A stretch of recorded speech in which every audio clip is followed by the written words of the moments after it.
hours of decent prayer, right? And I think one of the things that we do is we kind of sell ourselves short when it comes to prayer, right? It's like, oh, I'm going to only pray for 10 minutes. You might get a good 5 or 6 minutes in. You know what I mean?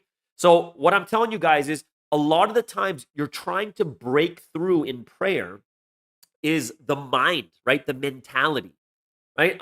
My when I was asking my pastor about this too when I was growing up. I was like, "Oh, hey, pastor, like I'm trying to pray, but it's hard, right? You know, you guys have all gone through it." And my pastor said, like, "Hey, when you pray, you're going to hit two barriers, right? Two barriers of prayer." I'm like, "Okay, what are the two barriers?" It's like when you start praying, you start off okay, but the first barrier you go through when you start to really wanting to pray is the physical barrier, right? So when I pray on my knees, my legs begin to hurt. My legs, start to fall asleep, and I'm like, oh, I'm gonna stretch out my legs. It says the first barrier you're really gonna face is the physical discomfort, and your legs or your body, your back is hurting, and you can't really pray. So what eventually happens is like you pray like this first, and then you end up on the ground with your forehead on your hands, and you fall asleep.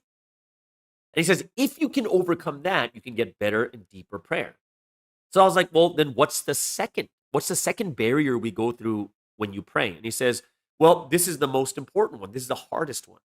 And this is the mental barrier. There comes a point where when you're starting to pray, you have nothing to pray about. It's so weird. Like, have you guys have gone through that, right?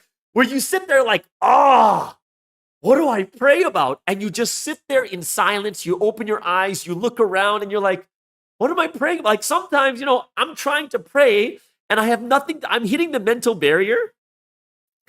And then I hear a fly. I'm like, God, what do I? And you're kind of watching the fly, right? Because you have nothing to pray for.